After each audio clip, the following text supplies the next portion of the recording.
पहा किती सुंदर असं हे बॅकनेकचं बोटनेकचं डिझाईन झालं आहे. सध्या खूप ट्रेंडिंग चालू आहे. मी तर आहे ना आता डीपनेक ब्लाऊज शिवतच नाही. बोटनेकमध्ये इतक्या व्हरायटीज आलेल्या आहेत की कस्टमर नवीन नवीन एखादं नेक घेऊन येतं आणि त्याच पद्धतीने आपल्याला स्टिच करायला लागतो. सो नमस्कार मैत्रिणींनो, मी सोनाली आजच्या एका नवीन व्हिडिओमध्ये तुम्हा सर्वांचं पुन्हा एकदा मनापासून स्वागत करते.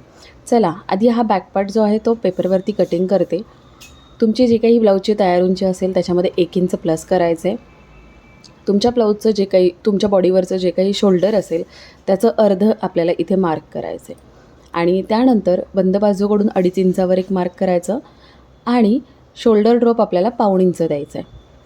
मोठ्या साईजमध्ये 1 इंच दिला तरी चालतो. आता हा आपल्याला मार्क करून घेतलेला आहे मी. आता मुंढा जो आहे बऱ्याचदा जेवढं शोल्डर घेतलं आहे तेवढा घ्यायचा असतो किंवा छोटी साईज असेल तर त्याच्यातून अर्धा इंच वजा करायचं. तर मी इथे 7 इंच मुंढा घेतलेला आहे. तुम्ही 7.5 घेतला तरी परफेक्ट बसेल ब्लाऊज. त्यानंतर आपल्याला छातीचा चौथा भाग त्यामध्ये अर्धा इंच प्लस करून मार्क करायचं आहे. फॉर एक्झाम्पल माझी इथे छाती 36 आहे तर मी 9.5 वरती मार्क केलेला आहे, कारण 9 इंच चौथा भाग आणि अर्धा इंच आपल्याला लूजिंग द्यायचं असतं बोटनेक ब्लाऊजमध्ये. त्याच्या पुढे 1.5 इंच शिलाई मार्जिन. त्यानंतर कमरेचा चौथा भाग, पाठीमागच्या भागासाठी टक्सचा 1 इंच आणि शिलाई मार्जिन 1.5 इंच. पण मी टक्सचा नंतर वजा केलेला आहे, कारण बोटनेक ब्लाऊजमध्ये जेव्हा बॅक साईडला पॅटर्न असतो टक्स नाही टाकले तर त्याचं फिनिशिंग अतिउत्तम येतं. त्यानंतर मुंढ्याला एक सरळ लाईन आखायची आणि पाठीमागच्या भागाला आपल्याला आर्महोल कर्वने छान असा आकार देऊन घ्यायचा आहे. त्यानंतर आता मी इथे गळा ड्रॉ करते. तर गळा ड्रॉ करण्यासाठी परफेक्ट गळा येण्यासाठी मी अर्धा इंच शिलाई मार्जिन जे आहे ते आधीच मार्क केलं. त्यानंतर पाठीमागच्या गळ्याची उंची आपल्याला जी काही हवी आहे त्या पद्धतीने उंची मार्क करायची आणि गळा रुंदी. तयार शोल्डर पट्टी जी काही आहे त्यामध्ये तुम्हाला 1 इंच शिलाई मार्जिन ॲड करायचं, म्हणजे बाही जोडायला अर्धा इंच आणि गळा तयार करायला अर्धा इंच असं. तर फॉर एक्झाम्पल माझी इथे 2 इंच मला शोल्डर पट्टी हवी आहे, तर मग मी 3 इंचावर मार्क केलं मुंढ्याच्या बाजूने आणि उरलेली संपूर्ण आपली ही गळारुंदी राहते. ब्लाऊजच्या गळ्याची पाठीमागची उंची त्यामध्ये अर्धा इंच शिलाई मार्जिन ॲड करायचं, गळारुंदी मिळाली आहे आणि मग गळ्याला छान असा आकार देऊन घ्यायचा आहे. सो हे झालं आहे आपलं बोटनेकचं मार्किंग. आता ह्या केसमध्ये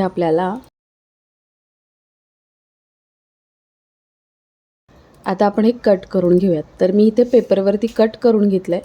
जेवढी उंची हवी तेवढी तयार आपली आलेली आहे आणि आता हे मी अस्तरवरती ठेवूनसुद्धा कट केलं आणि आता फॅब्रिकवरती ठेवून कट करत आहे. तर या इथे मला पाठीमागचे काठ घ्यायचे नव्हते, प्लेन ठेवायचं होतं, म्हणून मी प्लेनवरती हे कटिंग करून घेतलं आहे. आता इथे गळ्याला पलटी करून मी पूर्ण भाग स्टिच करून घेतलेले आहेत. जेव्हा अशा पद्धतीने तुम्ही फायनल बॅकपार्ट तयार करता, आता आपल्याला पॅटर्न तयार करायचा आहे, पण त्या अगोदर आपल्याला ह्याला प्रेस करून घ्यायची, कारण व्यवस्थित सेंटर असा काढून घ्यायचा असतो.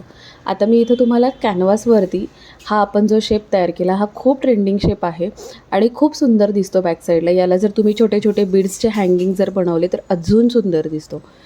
आता इथे डबल फोल्ड मी पेपर कॅनव्हास घेतलेला आहे.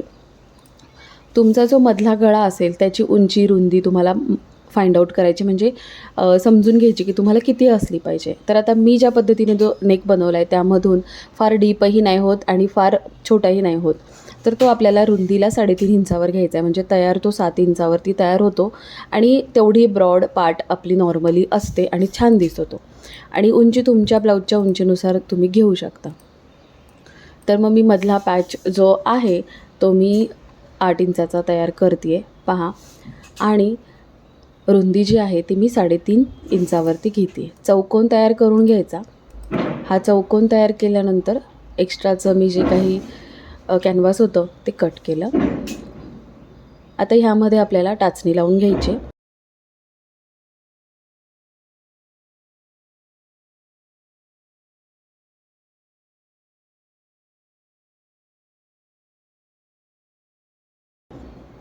आणि ह्याचे 3 पार्ट करायचे, कारण 3 भागामध्ये जर कराल तर खूप सुंदर असं त्याला तुम्हाला मार्क करता येतो. तर मी 3 भाग केलेले आहेत आणि एका साईडला जो भाग केला आहे त्याला छान असा कर्व शेप दिला आणि बाकीचे 2 पार्ट पहा तुम्ही कसं एकदम व्यवस्थित असा टेम्पलचा शेप तुम्ही इथे देऊ शकता. सो मी जसं व्हिडिओमध्ये दाखवलं आहे त्या पद्धतीने तुम्ही मार्किंग करू शकता.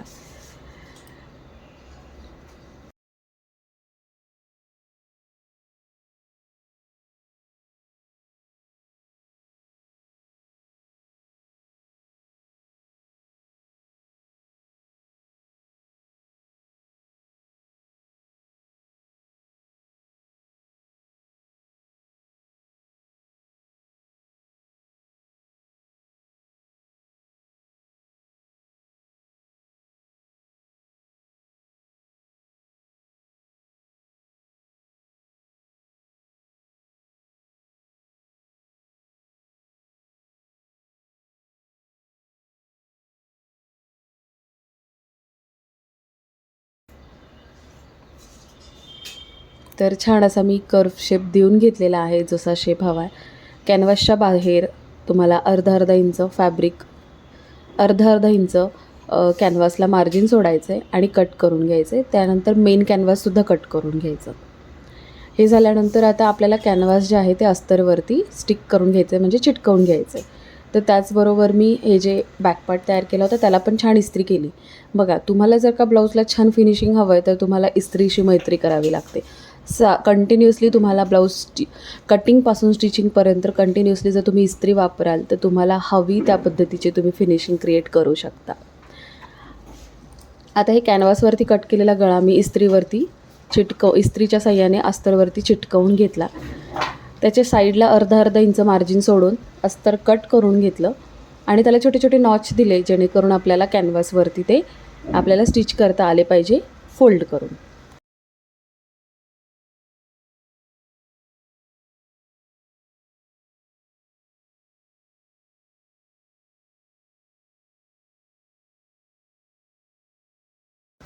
तर मी असे फोल्ड करून व्यवस्थित स्टिच करून घेतले.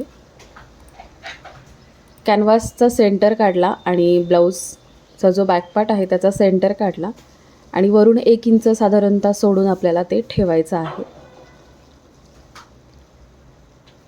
जेवढा तुम्हाला पाठीमागे पट्टी हवी त्या पद्धतीने तुम्ही मॅनेज करू शकता. आता हा कॅनव्हास व्यवस्थित ठेवला आहे, त्याला टाचण्या लावल्या जेणेकरून तो हलू नये, एक साईडला तुमचा पॅटर्न जाऊ नये. आणि मग आपण मशीनवरती आपल्याला स्टिच करायला घ्यायचं आहे. अगदी कॅनव्हासच्या कडेकडेने एकदम हळूवारपणे शिलाई द्यायची, जेणेकरून फिनिशिंग छान येईल. कॉर्नरला छान मशीन फिरवून दाब फिरवून छान असं व्यवस्थित तुम्ही स्टिच करू शकता. आता हे मी स्टिचिंग करून घेतलेलं आहे.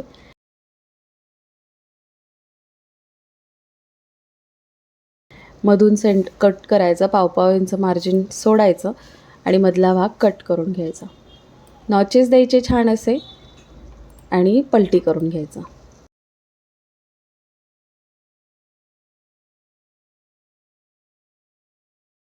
पलटी केल्यानंतर सगळ्यात आधी इस्त्री लावायची, जेणेकरून तो छान असा फिनिशिंगने होईल. नंतर तुम्ही स्टिच देऊ शकता. तर याचे कॉर्नर्स पण बघा, अगदी मी सुईच्या साह्याने छान कॉर्नर्स काढून घेतले, कारण ते कॉर्नर्स खूप जास्त महत्त्वाचे आहेत. तर तुम्हाला ब्लाऊजला फिनिशिंग हवं आहे, एखाद्या पॅटर्नला तुम्हाला छान फिनिशिंग हवं आहे, तर छान अशी इस्त्री केली तर पहा किती सुंदर हा पॅटर्न आपला उठून दिसतोय. वरच्या बाजूने पण इस्त्री केली, नंतर आतल्या बाजूने तुम्ही हात शिलाई करू शकता आणि वरून दापटीप देऊ शकता. इथला जो मधला पॅटर्न आहे याला सुंदर असे हँगिंग्स लावू शकतो, जसे मी तुम्हाला व्हिडिओमध्ये दाखवलं. इथे मोती आहेत की जे ओव्हल शेपमधले आहेत, अंडाकृती, आणि ते खूप छान दिसत आहेत इथे. नंतर मी ह्या ब्लाऊजला लावलेले आहेत आणि अशा पद्धतीने हे आपल्या ब्लाऊजचं आहे बॅकनेक पॅटर्नचा फायनल लुक. यामध्ये तुम्ही नेट अटॅच करू शकता. नेट अटॅच करून तुम्ही त्यावरती पॅचसुद्धा लावू शकता. आणि हे सुंदर असं बॅकनेक डिझाईन तुम्हाला कसं वाटलं हे मला नक्की कमेंट करून सांगा. आवडलं असेल तर ह्या वटपौर्णिमेला नक्की ट्राय करा. सो आजचा व्हिडिओ आवडला असेल, पॅटर्न आवडला असेल तर व्हिडिओला लाईक करा. चॅनलवर नवीन असाल तर चॅनलला सबस्क्राईब करा. चला भेटूया पुढच्या अशा छानशा व्हिडिओसोबत. Bye everyone.